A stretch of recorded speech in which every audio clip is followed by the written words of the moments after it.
panibagong taon at ngayon naman haharapin naman natin ang new life, Yes. new year, new me, ganon. Pero alam naman natin kabataan na strong at handang-handa na ang lahat, di ba, para harapin ang panibagong taon na ito. Right, James? Yes. And also for schoolmates na mas matagal umere in Philippine television at patuloy na maging tulay ng mga kabataan na makialam sa isyu ng bansa at sa bayan. Correct. At syempre ngayon, no, wag na natin patagalin. Paano nga ba ang magiging topic natin today? Yes. Dahil nga New Year ngayon, schoolmates, no, ay amin ding binago ang format ng aming debate. And we want to introduce it sa marami pang schools sa bansa. Correct. And kaya ating balikan ang unang episode ng Schoolmates. Dahil nga, di ba, bago na yung format natin. Bago And- rin yung studio natin nun. Correct? yes, tsaka ang ganda ng designs natin. Correct. Di ba? Kaya naman, panoorin po natin ito. Dapat bang maging curriculum or ituro sa primary or secondary schools ang sex education? Ayun, para po sa akin, buong puso po kong naniniwala na dapat lang po ituro ang sex education sa ating curriculum sa level ng primary at secondary school. Bakit? Dahil para po sa akin, ito ay ating karapatang pantao. It is our right to have information to sexuality. It is our right to have education about this kind of topics. Karapatan natin malaman itong mga bagay na ito dahil ito yung isa sa mga bagay na nakakaapekto sa ating buhay. Importante na malaman natin itong mga topics na ito. Okay? Sige. Thanks, Genesis. Ikaw, Jenna, ano masasabi mo doon? While I do agree na karapatang pantao siya, dapat kailangan mas centralize at mas focus sa kabataan yung sex education in the sense na dapat nagsisimula ito sa ating mga tahanan. Okay. Dahil mas kilala ng mga magulang ang kanilang mga anak at compared mo sa mga guro na maraming hinahawakang bata. So mas centralized siya, mas personal at mas intimate dahil ayun ang nire-require sa isang subject na kasing sensitive as sex education. Wow, bilis si Jenna, no? So, sasagutin mo yung rebuttal na yun? Yes. Okay, go. While I do agree po na yung mga parents po, hindi po namin naalis yung kanilang karapatan as primary educator sa kanilang mga anak, we have to also understand na hindi lahat ng parents ay may time para sa kanilang mga anak. May mga times na kailangan nila umalis sa bahay para maghanap buhay, and may mga times na hindi na nila natututukan ang kanilang mga anak. So, if i-discuss natin itong sex education sa kanila na kailangan na tutok talaga, paano nila magagabayan yun kung mismong yung time na yun gusto na sa kanila?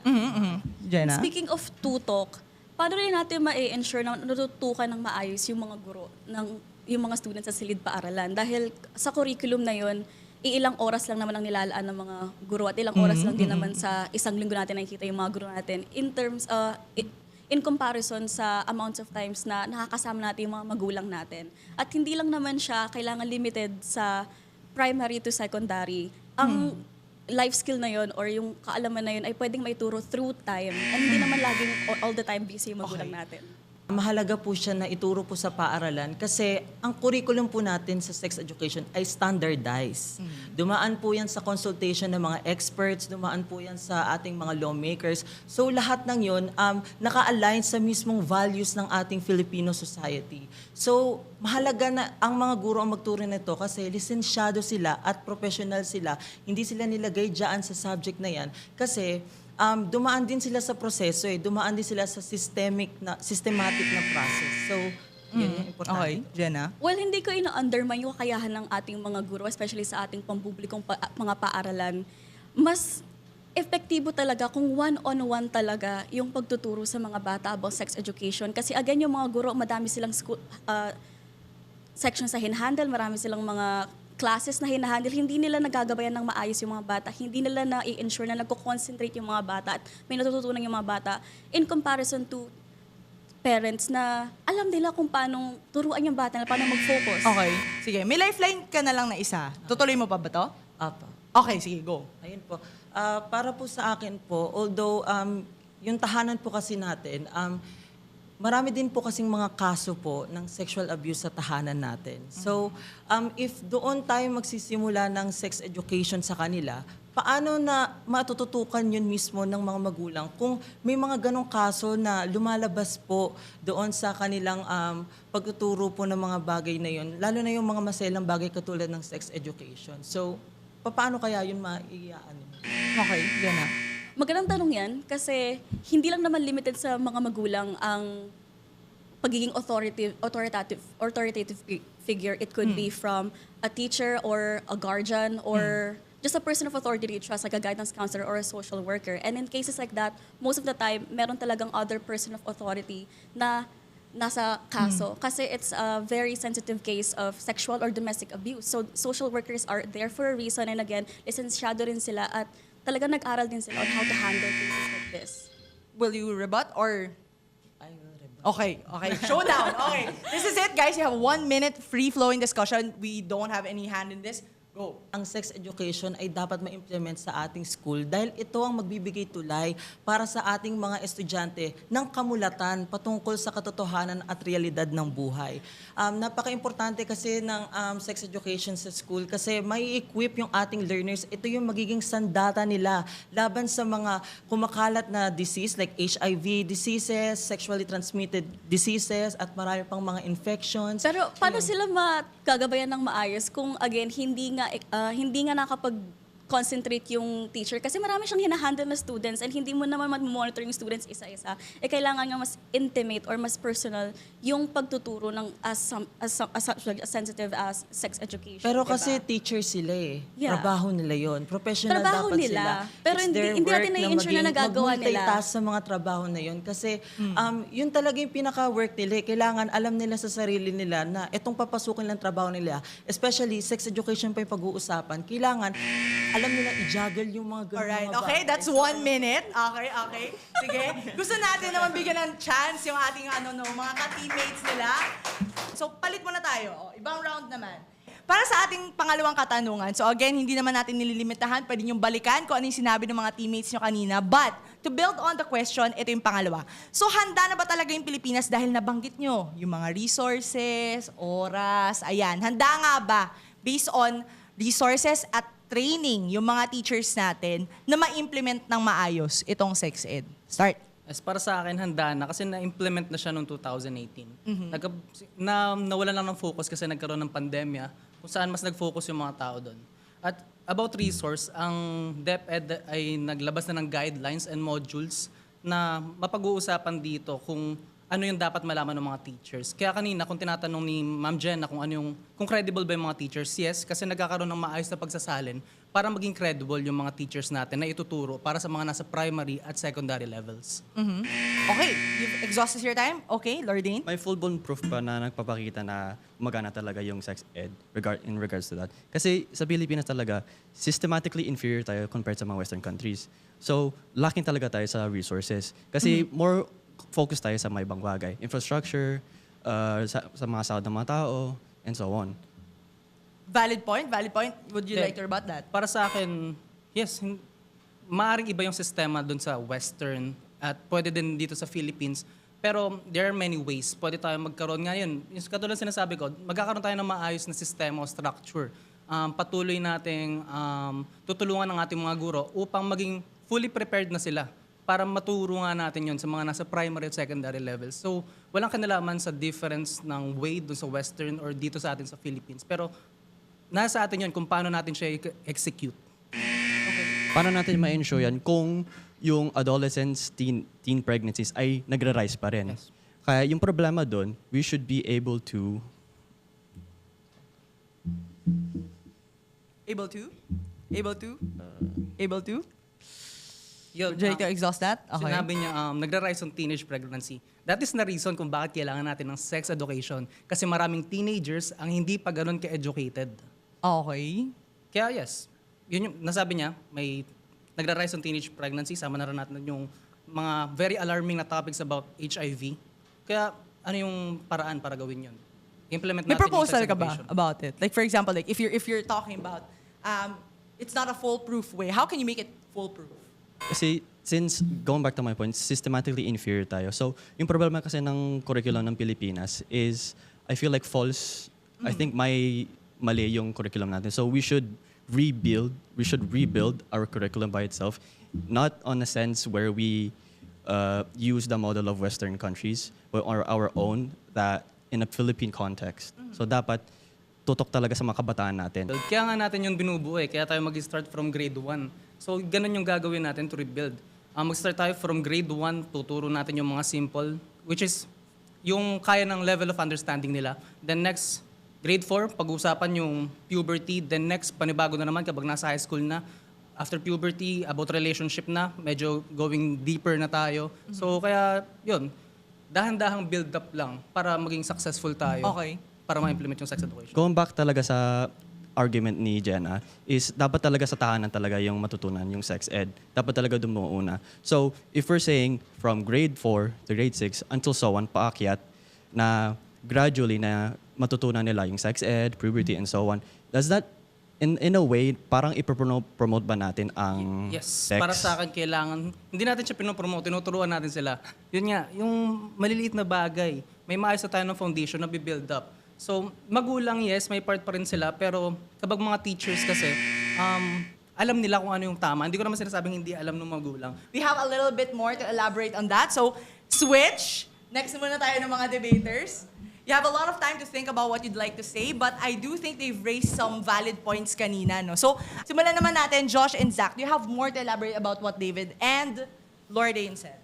Josh? Yes po. In terms of sabi niyo po is na-influensyan tayo ng Western. So, ang umpisa natin is yung sarili natin problem sa bansa natin. Bakit tayo mag-i-influence? Bakit natin titingnan yung problem ng ibang bansa na hindi nila kaya? Kaya nga gagawin natin dito sa Pilipinas kasi try natin, kaya natin gawin siya. Kumbaga, level by level is ma-educate natin yung mga estudyante na when it comes to sex education. Okay, sorry. I'd like to elaborate more on that. But then, Zach, ikaw muna.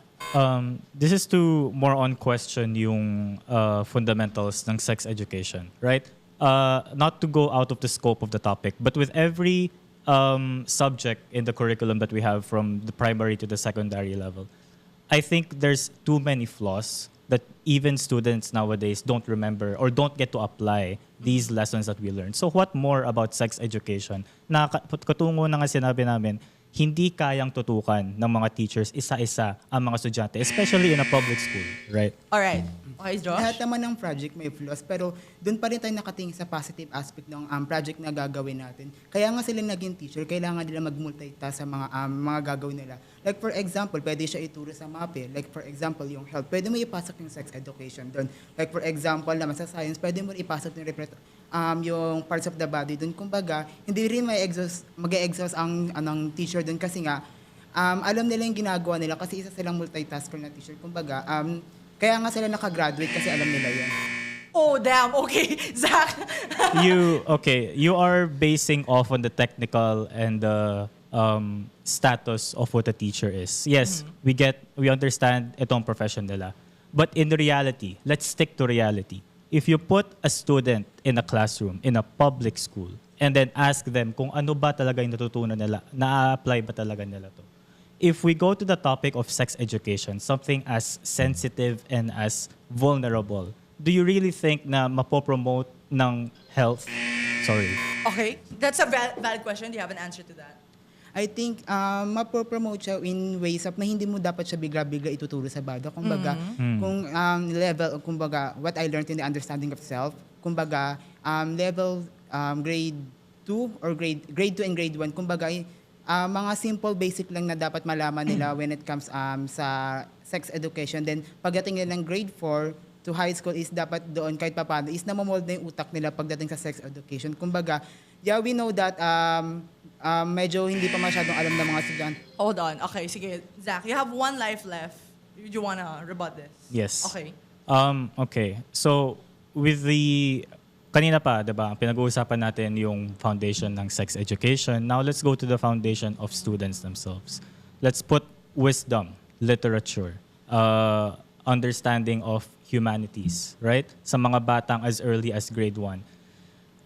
Mabigat na topic ang sex education. And nowadays, with students na hindi nga natututukan ng mga guro. Actually, nakaka-shock yung first episode na yun. Yes, kasi actually, bagong bago format. ito sa akin. Bagong Oo, kasi sa format. school, di ba, iba yung format natin. Correct. Nasa sides lang yung mga debaters, tapos may representative May kanya-kanyang emoji Yes, lang. may kanya-kanya ganyan. lang. Pero ngayon, bagong format siya. Mas involved, mas intimate Yes. din yung usapan. And Mas you know what, kung podcast. ano yung nakaka-intimidate talaga doon? Yung buzzer eh. Yung parang takot kang Yes, grabe yung naka-invento nun. Correct, Maraming correct. salamat. Kaya naman, of course, no, bukod dun sa first episode natin na yun, marami tayong mga naging episodes na talaga namang mas nakakagigil yun ang mga naging Yes. topics natin. Mas nakakagigil gamitin yung buzzer. Especially yung topic natin na yun, yung sex education, di ba? Correct. Kasi yung sobrang halaga na napag-uusapan natin yung sex education sa bansa natin ngayon. Lalo pa, tumataas ang bilang ng mga diseases, population natin, teenage pregnancy, no, na maaaring masolusyonan at mapigilan at makontrol kung meron tayong sex education sa bansa. So, syempre, bukod dun sa nabanggit mo, James, so, marami pa tayong mga naging susunod na episodes na Yes. tackle something related to sex education. Kaya naman, marami pa kami i-share sa inyo sa pagbabalik lamang ng Schoolmates!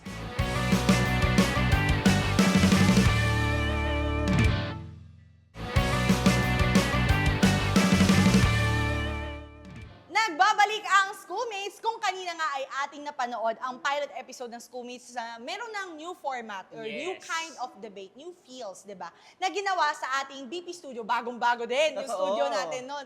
Siyempre, hindi naman magpapahuli ang naging bahagi din dito, yung mga iba't ibang mga schools. And this year, isa sa mga pinaka-memorable, lumipad talaga. Lumipad ang aming team. lumipad ang aming team at talagang malayo ang kanyang nilakbay Yes. papunta sa Malabon National National High High School. School. So, syempre, ibang-iba yung fees. Binanggit na natin to in the previous episodes. Isa sila sa mga pinakamagagaling na debaters na nakilala ko. Sobrang bilis, matatas, mag-isip, di ba? Firm yung arguments nila Correct. and even the speakers hindi nagpapatalo. And even, eto yung pinakamaganda doon even yung mga natin, yung mga audiences natin, napakaganda rin ng arguments nila. Parang kapag sinalang sila doon, may babato rin silang argument. Correct, correct. Ganun sila kalupit Gusto doon. natin sumama doon sa, Oo. sa naging discussion na yun. Kaya naman, Malabon National High School, panoorin po natin to.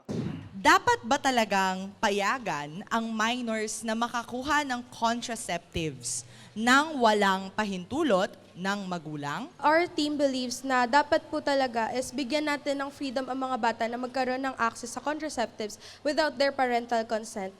Because this is a law na talaga. Since this is a law, we have research na ang law, we believe na ang law dapat pinoprotektahan nito lahat ng sinasakupan niya. And right now, we're gonna focus on the children.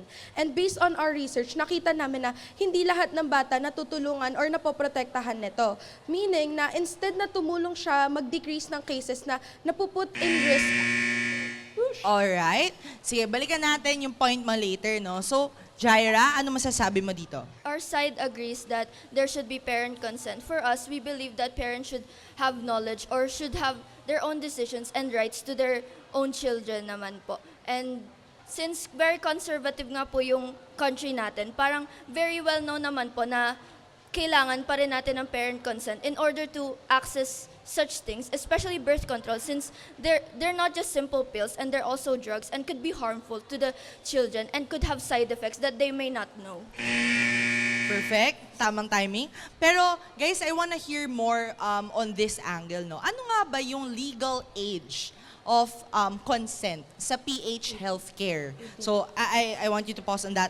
Tsaka, sapat ba yung maturity ng ganitong edad sa Pilipinas? In your case, since you wanted the children to have more access without parental consent, what gives us the right or kumbaga mature enough ba itong mga kabataan nito to have direct access? And balik tayo doon, in terms of legal consent, how mature is that legal consent nga ba? Rui? Ang legal age po, as far as I know, is 18 years old po. And honestly, I think, yes, they're mature enough naman na po. Since, yes, they're in legal age naman na po. And of course, yung nila is na may maturity na po sila sa utak natin. Pero, hindi naman po porket na kinoconsider yan as legal age, ibig sabihin na yung mga menor de edad, hindi po mature yung utak nila. Kasi may research po kami na sinasabi na marami pong bata under the age of 10 or more, bata pa lang.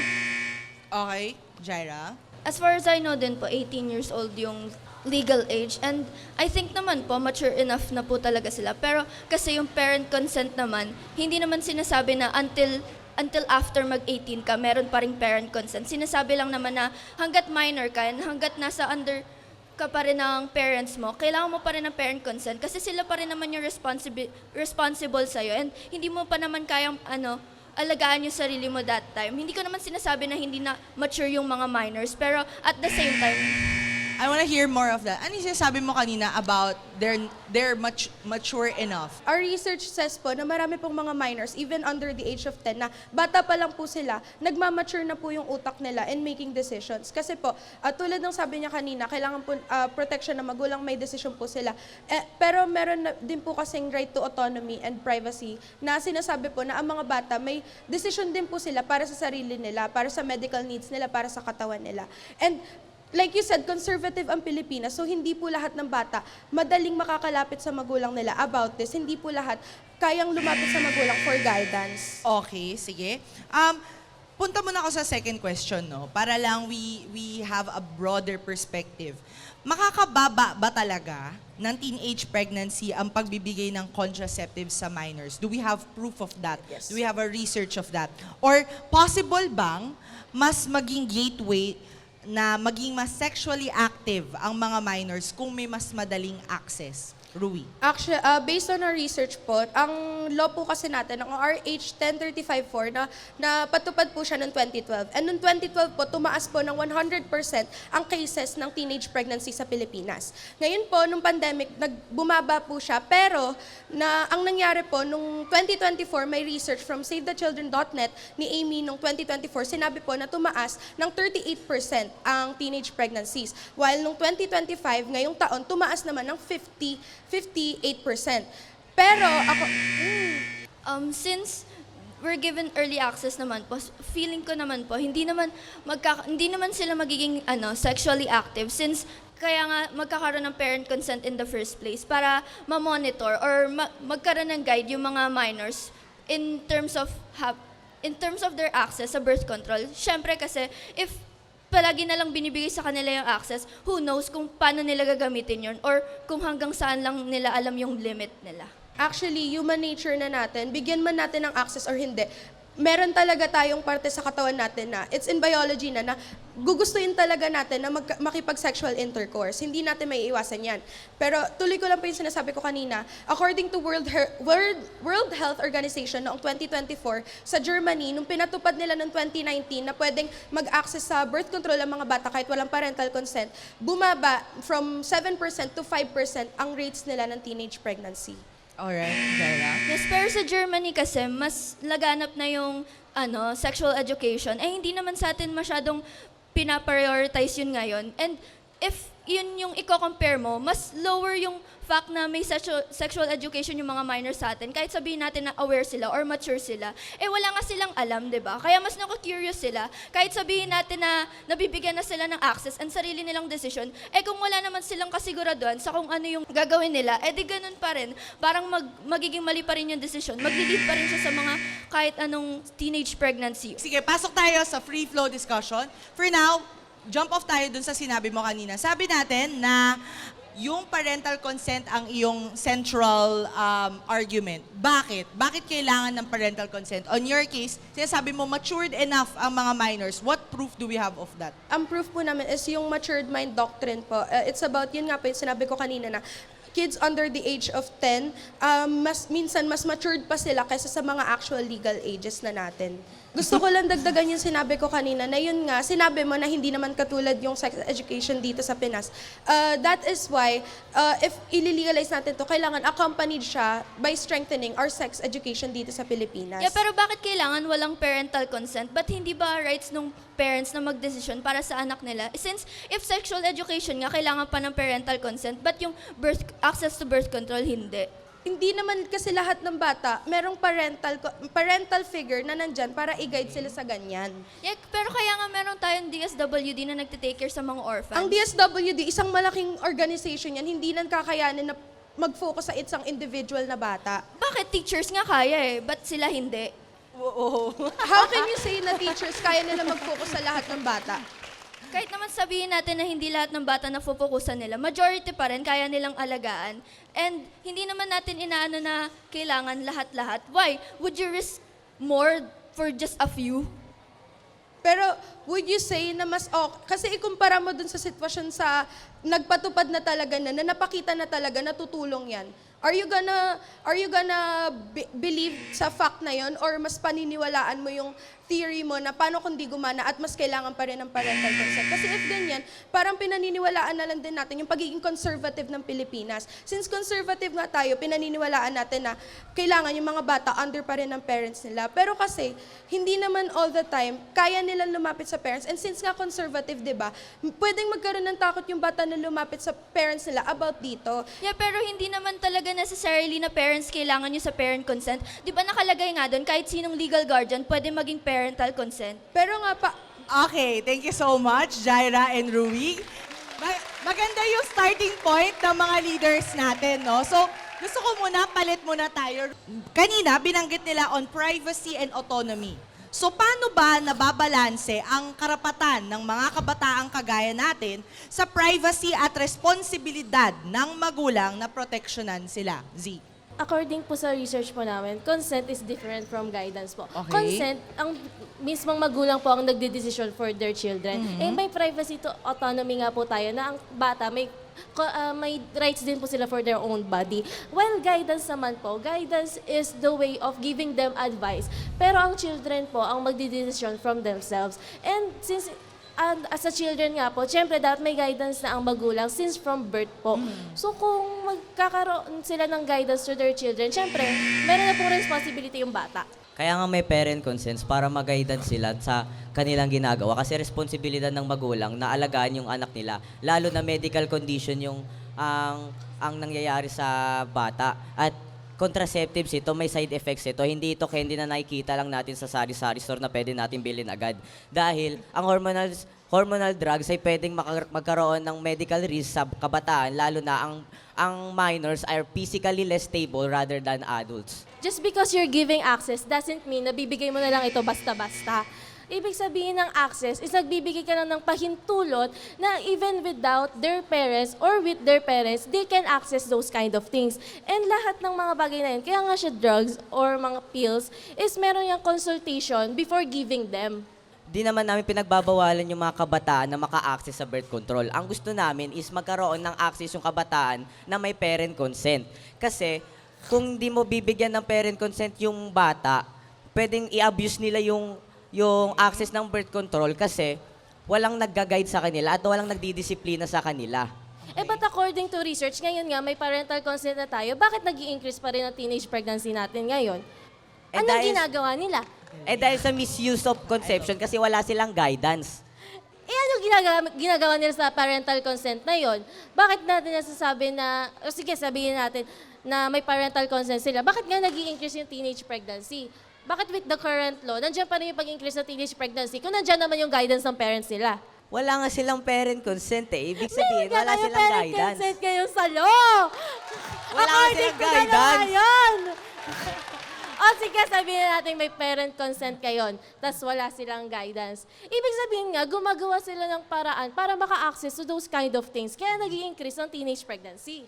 Kaya nga, paano mo masasabing magkakaroon sila ng safe access? Kung sarili pa lang nila, hindi na nila makontrol at wala silang responsibilidad, wala silang disiplina sa sarili, paano pa nila magagamit ng tama yung contraceptives at birth control? But according to research, that once you restrict a children from doing the things that they want, mas lalo sila nagiging rebellious to those kind of things. So, ibig sabihin, yung curiosity ng bata nandoon na. Tapos, binigyan mo pa siya ng barrier na, let's say, the consent ng parent, mas lalong nagkakaroon ng curiosity yung bata to access those kind of things. So, based on adolescence of psychology, na ang rebellion stage ay normal lang sa bata dahil may brain development na nakatuon sa reward seeking. Kahit anong antas pa yan ng parental control at kahit anong level pa yan ng restriction, magkakaroon pa rin ng rebellion stage ang isang bata. So your statement says na meron talagang rebellious ang isang bata. So, paano pa kaya kung hindi sila nagkaroon na access to those kind of things, edi magiging mas rebellious. Alright, D and Look, palit muna tayo. I want a new set of players. Balik ako kanina dun sa tanong ko, no? Dapat bang magkaroon ng age threshold plus maturity test para sa birth control access nang walang consent? Halimbawa, bilang ng edad or yung age mo as basis and then assessment ng doktor. This is, I think, a similar model na ginagawa sa ibang bansa. Do you think that's something that can be implemented here? Why or why not? Drew? Maganda pong i-implement po yung mga ganong bagay para mas maging aware tayo. While nagiging aware tayo dahil sa mga may trust yung magulang sa atin, then nabibigyan tayo ng freedom na maalam natin yung mga awareness. While may mga trust ka, may mga trust yung magulang is ayon sa research namin by Anne Bulow and Andreas 2022, the more yung parents na may trust is the more na knowledgeable yung bata sa kung anong ginagawa niya.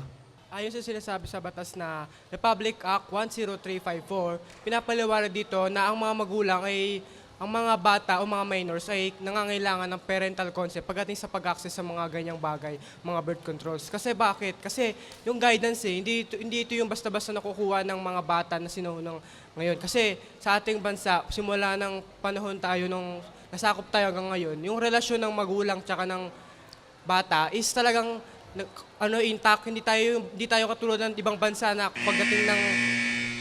Alright. Sorry, kasi umiikot tayo doon sa parang having the parental figure, having guidance, no? In what cases ba na hindi nangyayari itong guidance na ito that you think access should be made available? Most of us naman kasi, hindi lahat sa atin may good relationship between the parents and the child. So, if kung walang good relationship, hindi nila kayang ipakita sa magulang nila yung mga consent na sinasabi mo and hindi nila mag-guide ng maayos yung bata. Pagdating sa sinasabi mo walang maganda connection ng mga bata, anong mas pipiliin mo? Yung magkaroon ng connection ng bata o yung mapahamak yung kaligtasan nila dahil wala silang connection sa mga magulang? Ayun nga sinasabi ko, yung good relationship ay mahalaga. Kung if may perspective ako ng magulang, mas aayusin ko yung relationship ko sa anak ko while ine-educate ko sila and binibigyan ko nila ng trust para magkaroon sila ng knowledge about sa mga contraceptive and birth control. Ayun na nga, may knowledge na nga tayong binibigay. Di pa ba sapat yung knowledge at guidance na binibigay ng magulang? Kailangan pa ba natin sila bigyan ng access, bigyan sila life sample kung paano gamitin yung mga birth controls? So ano yung mga purpose ng mga organization and mga programs? And ang purpose kasi ng mga organization programs kasi is mabigyan ng additional education sa mga magulang and sa mga bata kung paano ba yung mga bagay na nangyayari is yung nga sa sexual and yung mga bagay kung paano gamitin yung mga contraceptives and mga birth control. Dahil yung sa mga program na yon, mas nabibigyan nila ng panibago or napapalawak na ng kaisipan ng mga bata na kung paano mga gamitin yung ganong bagay. Sa mga ganong bagay, syempre dapat nangingialam pa rin ng mga magulang kasi yung magulang nasa kanila yung karanasan eh. Hindi sapat yung knowledge. Sometimes experience, natatalo ng experience yung knowledge kasi aanin mo yung kaalaman kung di mo pa nararanasan, di ba? Kaya bilang magulang na danas ng mga ganong bagay, malay mo, minsan may mga magulang na dahil sa walang experience, may alam lang nila kung paano, yun yung nagdudulot kung bakit nagkakaroon ng mga anak na talagang pinipilit nila na magkaroon sila sa access sa mga birth controls. Okay, so balik tayo sa naging sinabi ko. If nga yung bata and magulang walang good relationship and paano kung yung anak is walang guidance and walang magulang? Hindi naman nalilimit ang pagkakaroon ng guidance sa mga parents. Meron tayong relatives, meron tayong mga social welfare workers, meron tayong mga social welfare departments na handang tumulong para sa mga ganyang mga minors. Oo nga, ayun nga. So, may mga tumutulong sa bata. Ayun yung minimin mo, may tumutulong. Pero yung paano yung kaisipan ng mga bata na natatakot sila or... Maganda yung flow, ha? Thank you guys, Drew and Dial.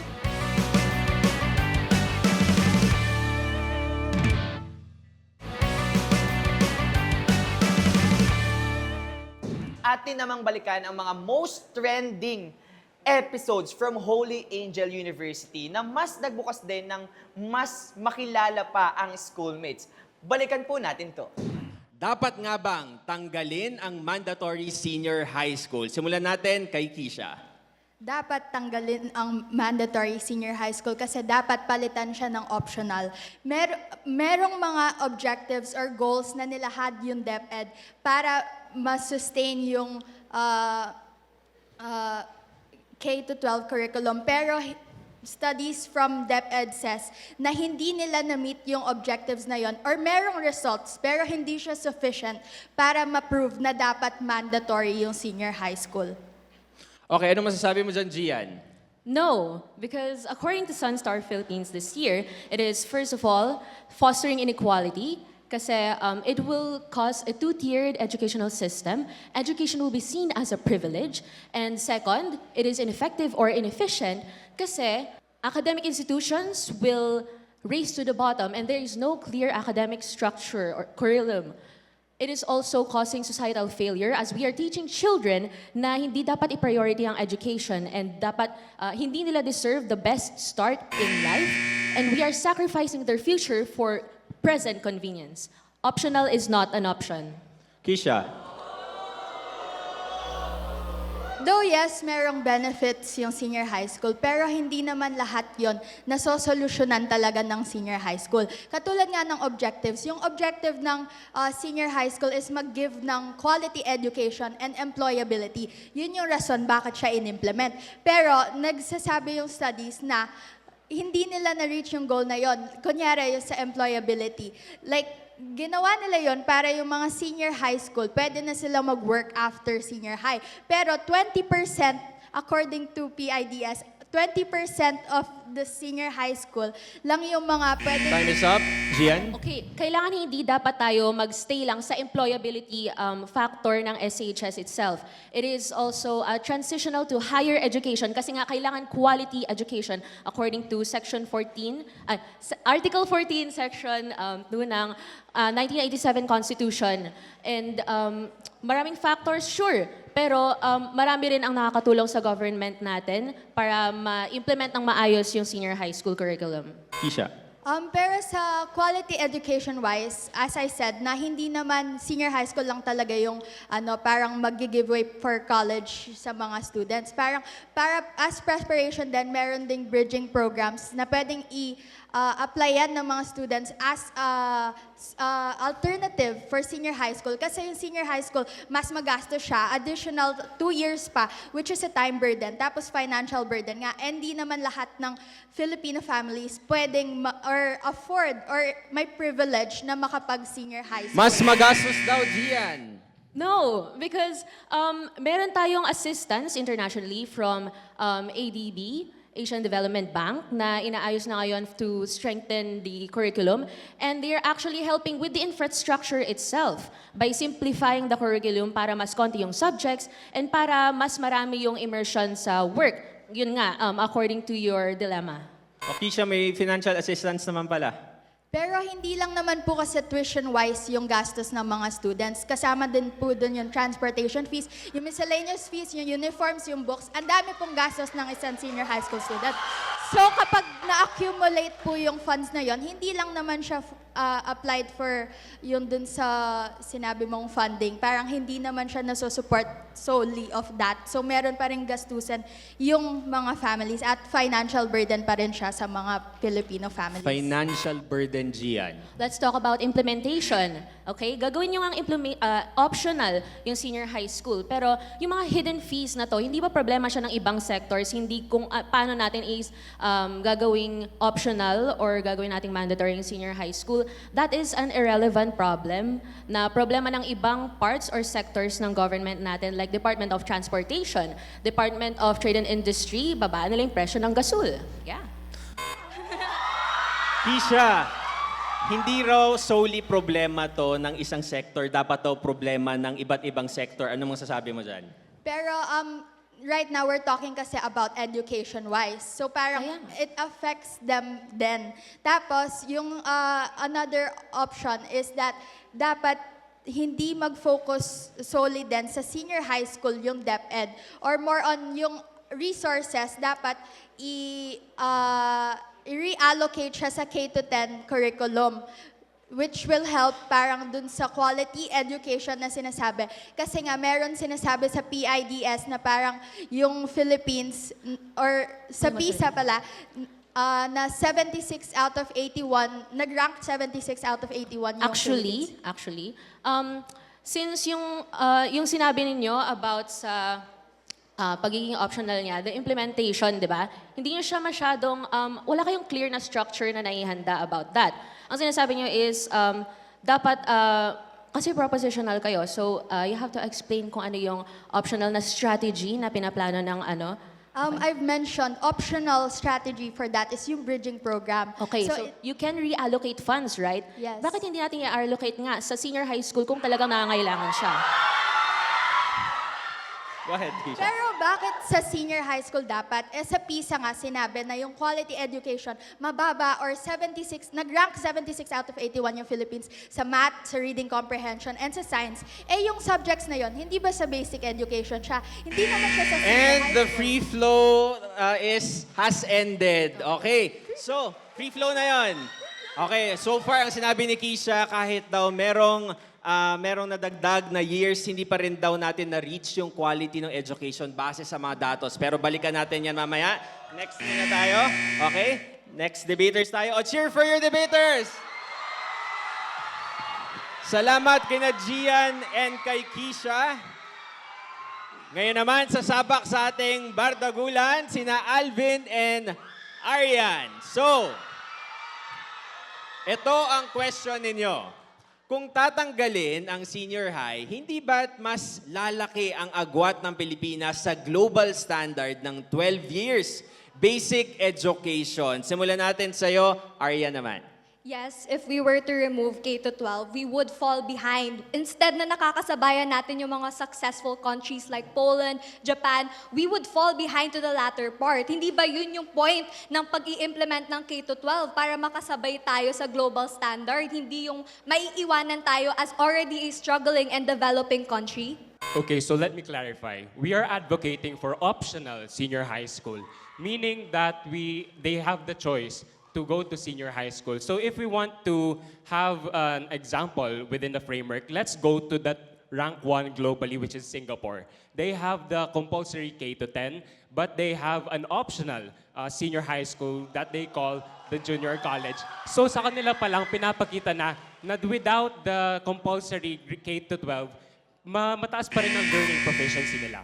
If we were to switch to being optional, it would waste all of the billions of money na ininvest na natin sa senior high school. The reason kung bakit tayo mag-i-implement ng K-12 is because we have partnerships, we have international partners that are helping us invest in this type of education, in this type of quality education. Hindi pwedeng palitan natin to optional when there are, as you've said, may evidence ka, pero it is not concrete enough na mako-compare natin siya sa kakayahan ng Pilipinas. Masasayang nga ba talaga ang mga investments natin? Hindi ba natin sila pwedeng i-reallocate sa ibang classes? For example, the buildings that we have built for senior high school, they can still be used for the optional senior high school, and then the materials and training for our teachers, they can still be used and applied to our students. So hindi natin pwede sabihin na masasayang lang yung investments natin, and in fact, mas magagamit pa natin yung mga investments na to para ma-improve pa yung education sa Pilipinas. Well, then if we're gonna talk about reallocation, why don't we talk about reallocating it to benefit the senior high school now? We have the program now, we have the resources now, we have manpower, we have experts. Kung sasabihin natin na i-reallocate pa natin siya to an optional one, we would be taking a step backwards to already reallocating it sa improving yung system na meron na tayo ngayon. We should improve it rather than abolish it or make it optional kasi nandito na tayo. Instead of moving forward, mas gugustuhin mo bang pa-backwards yung Pilipinas? Okay, so sinabi mo, bakit di tayo mag-focus sa senior high school? According to World Bank 2022, 91% of 10 years old students cannot read with proficiency and comprehension. So why shouldn't we focus in K-10, which is our foundational learning? Ang sabi nga sa mga studies natin, ang mga estudyante, pag mas bata sila, mas marami silang natitake in na information. For example, UNESCO said that 15-year-olds below are most affected by learning within reading, math, and science. Free flow tayo. Hakbang paatras daw ang sinasabi ninyo. Tuloy niyo ang discussion. Well, if we're gonna talk about reading comprehension, edi hindi yun significantly connected to senior high school. Kasi kung sasabihin natin na from K to 10, nahihirapan na sila, bakit hindi rin natin bigyan ng focus yung K-10 while giving focus to K-12? Bakit How kailangan can you natin say that baliwalain reading yung comprehension K-12 is ngayon? not connected when we read with comprehension with each and every subject that we use? Well, if we're gonna talk, kakasabi mo nga lang na yung reading comprehension is important to K-10. Therefore, hindi siya problem sa K-12. We can give focus to K-12 while also giving focus to K-10. So, Well, senior high school students struggle with reading. So how can you say that reading comprehension is not connected? Kasi sa everyday life natin, especially in schools, reading comprehension is a must. and my point is that hindi natin kailangan gawing optional yung K-12 kung pwede na palang ayusin yun to K-10. Hindi natin pwedeng sabihin na kailangan natin bigyan ng pansin yung K-10. Eh yung K-12, it also has different sectors to it. It has different aspects, different factors to it. Hindi ka nag-K-12 para makapagbasa ng maayos. Nag-K-12 ka para mapabuti yung buhay mo as a student. Meron kang point, pero paano nga nila maiintindihan yung mga binabasa nila kung wala silang reading comprehension? And as you've said, bakit nga ba tayo magfo-focus sa ba't tayo magfocus sa K-10 kung senior high school students sila? Yung mga foundational learning, these are the basis. These are the basis for students in order for them to... And time is up. Okay, palit tayo ng ating mga debaters. Thank you so much. Alright, so far sinasabi na hindi naman pala issue yung reading comprehension kasi ang K-12 para mas ipabuti yung buhay ng isang estudyante, hindi lamang para mas maging maayos sa pagbabasa. Pero let's proceed to our next question. Nandito ang ating mga debaters, Althea and Dieter. Alright, your question is, paano masisigurong competitive ang ating mga graduates sa buong ASEAN at global market kung mas maikli ang basic education natin kaysa sa ibang bansa? The burden is on you, Dieter. Go ahead. Well, first of all, in-implement lang naman ng K-12 dahil sinasabi ng Pilipinas na paghuhuli na siya in terms of academic, kaya nga lalong pinahaba, di ba? Pero hindi sagot ang longevity doon sa problem. Hindi ibig sabihin na mahaba ang years doon, pwede magiging competitive na tayo sa ibang bansa. Gumagaya lang naman ng Pilipinas to other countries na successful na 12 years ang education.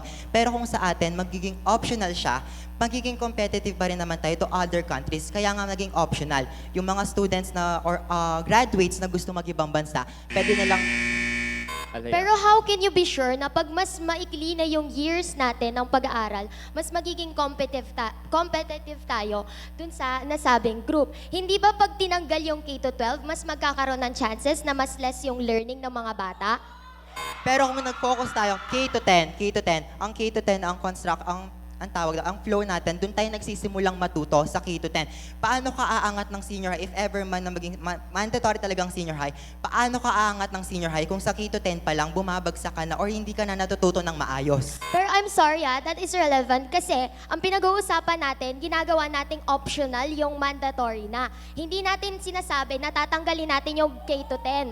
Ang sinasabi lang natin, we will stay or we will remain, ipapatupad pa rin natin yung mandatory kasi mas nakakatulong siya. Pero paano yung mga hindi ganun financial stability sa ibang bansa? Hindi naman natin tayo, may privilege tayo, nasa private school tayo, may pera tayo. Hindi natin inisip yung tuition, yung pagkain. Para yung mga ibang tao na walang sapat na funds or allocation para sa senior high school. Iniisip natin din yung iba, hindi lang tayo. Kasi tayo, nasasabi natin yon kasi sa senior high school tayo. Pero paano yung mga gusto mag-senior high school nang walang sapat na pera or allocations para mapunta sila ng senior high school? I'm sorry, can we go back to the question? Medyo redundant yung argument mo. Kasi, hindi ba't nasabi na yan sa pag-uusap ni Nakisha and ni Gian? And hindi ba nasagot na rin ni Gian na meron tayong ibang sectors para mamroblema doon? And besides, we have public schools na makakatulong din kung wala talagang pera or privilege, kung sinasabi mo, yung mga estudyante. Grabe, congratulations sa episode na yun. I heard umabot daw ng million views. Correct. Grabe. 10 million daw yung kay Ariana. Kaya siya yung Totoo. na-award na natin isang Kaya, mga sayang best di ako speaker. nagpa-picture. Wala rin tayo Wala doon. rin tayo doon, sayang. So, syempre, sobrang blessed din ng mga naging host natin noon. Sina JV, ang iyong kambal. Yes. At si Jules, Si Howie. true. na talaga naman naka-witness noon. So, sana mas marami pang viral na mga episodes natin na debaters, di ba? No, Deserve yes. nila mapakinggan eh. Hindi lang in that small classroom setting, pero sa mas malalaking audience pa, which is the social media. Yes. And sana mag-viral din yung mismong topic, di ba? Correct, Kasi importante din na pag-uusapan ng marami yun eh. Lalo na pag nadidiskusyonan sa comment section. Correct. Doon tayo talaga Doon nagkakagigil Yes, ang mga doon tao. natin malaman na, ay, sumakses. True. Kasi naging Sumakses. trending, naging napag-usap-usapan siya and True. all, di ba? Kaya naman, sa mga future debaters natin dyan, feel free na i-comment yung mga gusto nyong schools na puntahan namin, di ba? At syempre, yung mga gusto nyo maging topic din namin this year. Kasi nga, Yes. New Ay, Year, oo nga, maganda new schoolmates. At syempre, alam ko may babatiin ka. Ayan, eto na nga. Happy birthday sa nanay ko. True. Happy birthday, Mama Merlin. Maraming salamat sa pagluwal sa akin. And of course, happy birthday, Direk! Direk! Woo! Hindi siya nagpakita sa episode na to. Last year, binati din natin siya. Happy birthday din sa'yo, Direk. Happy Sana birthday, ano ka Direk. pa, umayat ka pa. Ganun, wow! Pupogi Yumaman nga ka si pa, Direk, no? pumogi ka. Yun, Grabe. Sherez.